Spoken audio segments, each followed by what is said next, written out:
Assalamualaikum warahmatullahi wabarakatuh. Kaifa asbahtunna ya talibat? Asbahna bi khairin walhamdulillah. Fi ayyi yawmin nahnu al'an? Nahnu al'ana fi yawmil arbi'a. Idan sanata'allamu maddat al-fiqhi. Berarti kalau kita sekarang ada di hari Rabu, berarti kita akan belajar mapal fikih ibadah. Salat rawatib muakkad. Sebelumnya, mari kita murajaah terlebih dahulu pengertian dari salat rawatib. Apakah itu salat rawatib, para salihah? Salat rawatib adalah salat sunnah yang mengiringi salat fardu, baik sebelumnya ataupun sesudahnya. Itulah pengertian dari salat rawatib. Berarti di sini dibagi menjadi dua waktu para salihah, sebelum sholat dan sesudah sholat. Apabila dikerjakan sebelum sholat, maka namanya adalah sunnah qabliyah. Dan jika dikerjakan sesudahnya, disebut salah sunnah ba'diyah. Berarti ada dua macam ya, sesudah dan sebelumnya. Salat sunnah qabliyah dan salat sunnah ba'diyah.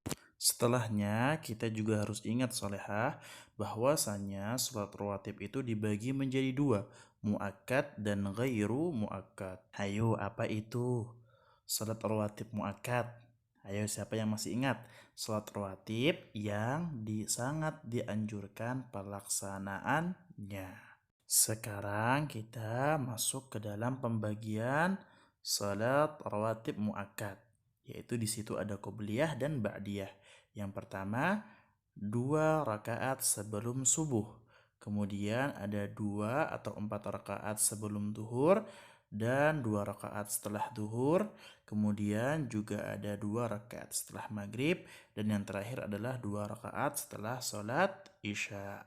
Mari kita beranjak ke pembagian yang pertama, yaitu qobliyah dan ba'diyah duhur. Yang artinya apa itu solehah? Rawatib qobliyah duhur berarti artinya adalah sholat sunnah rawatib 2 atau 4 rakaat yang dikerjakan sebelum sholat duhur. Adapun yang kedua adalah rawatib ba'diyah duhur yang artinya sholat sunnah rawatib 2 rakaat yang dikerjakan setelah sholat duhur. Perlu diketahui para solehah, sholat rawatib qobliyah dan ba'diyah duhur itu sangat dianjurkan untuk dikerjakan. Adapun dalilnya sebagai berikut, yaitu hadis yang diriwayatkan oleh sahabat Ibnu Umar. Lamma warada an Ibni Umar radhiyallahu ta'ala anhuma annahu qala hafidtu minan nabiy sallallahu alaihi wasallam 10 raka'atin rak'ataini qabla adh-dhuhri wa rak'ataini ba'daha wa rak'ataini ba'da al-maghrib fi baitihi wa rak'ataini ba'da al-isya fi baitihi wa rak'ataini qabla as-subh. Yang artinya hadis dari Ibnu Umar, semoga Allah meridainya, berkata, aku hafal dari Nabi SAW 10 rakaat, 2 rakaat sebelum duhur, 2 rakaat setelah duhur, 2 rakaat setelah maghrib yang dikerjakan di rumah, 2 rakaat setelah isya yang juga dikerjakan di rumah, dan 2 rakaat sebelum subuh. Hadis riwayat Bukhari, hadis ini adalah sahih.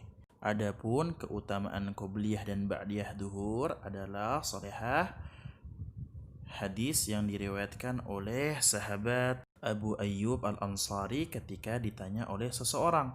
Katanya, kenapa kamu sering mengerjakan sholat tersebut? Kemudian Abu Ayyub Al-Ansari menjawab bahwasanya pertanyaan itu pula yang dahulu aku tanyakan kepada Rasulullah. Kemudian Rasulullah menjawab apa? Tuftahu fiha abwabus sama fa ahbabtu an yus'ada li fiha amarun salih. Yang artinya adalah sesungguhnya itu merupakan waktu di mana pintu-pintu langit dibuka, maka aku berharap amalan solehku diangkat pada waktu tersebut. Hadis ini sahih, rawahu Ahmad. Berarti itulah para solehah dalil dan keutamaan salat qobliyah dan ba'diyah zuhur. Semoga kita dapat mengerjakan salat tersebut dan kita mendapatkan ganjarannya. Amin ya rabbal alamin. Adapun pembagian yang kedua adalah ba'diyah maghrib, yang artinya salat sunnah rawatib 2 rakaat yang dikerjakan setelah salat maghrib. Di sini para soleha ada 2 hal yang sangat dianjurkan untuk dilaksanakan. Yang pertama adalah membaca surah Al-Kafirun pada rakaat pertama dan membaca surah Al-Ikhlas pada rakaat kedua setelah kita membaca surah Al-Fatihah. Adapun dalilnya adalah dari Abdullah bin Mas'ud, semoga Allah meridainya, berkata, "Ma uhsi ma sami'tu min Rasulillah sallallahu alaihi wasallam yaqra'u fi rak'ataini ba'da al-maghrib wa fi rak'ataini qabla salatil fajri bi qul ya ayyuhal kafirun wa qul wallahu ahad." Yang artinya, aku tidak dapat menghitung karena seringnya aku mendengar Rasulullah SAW membaca 2 rakaat setelah maghrib dan 2 rakaat sebelum subuh, yaitu surah Qul ya ayyuhal kafirun dan Qul huwallahu ahad. Hal kedua yang sangat dianjurkan adalah mengerjakan 2 rakaat rawatib setelah salat maghrib di rumah. Hal ini telah kita ketahui di hadis Ibnu Umar yang berbunyi, di situ terdapat potongan hadisnya adalah warak'ataini ba'dal maghribi fi baitihi, yaitu 2 rakaat setelah salat maghrib yang dikerjakan di rumah. Inilah 2 anjuran yang harus kita kerjakan ya solehah, supaya kita mendapatkan ganjaran kebaikan dari Allah Subhanahu wa ta'ala. Pembagian yang ketiga adalah ba'diyah isya, yang artinya salat sunnah rawatib 2 rakaat yang dikerjakan setelah salat isya.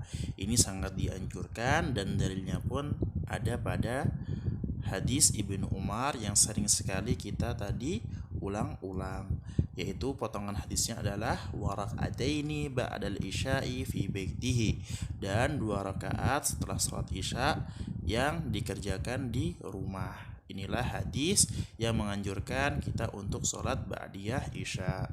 Adapun pembagian yang terakhir adalah qobliyah subuh, yang artinya sholat sunnah rawatib 2 rakaat yang dikerjakan sebelum sholat subuh. Adapun keutamaannya adalah bahwasanya Rasulullah sallallahu alaihi wasallam bersabda, "Raka'atul fajri khairun minad dunya wa ma fiha."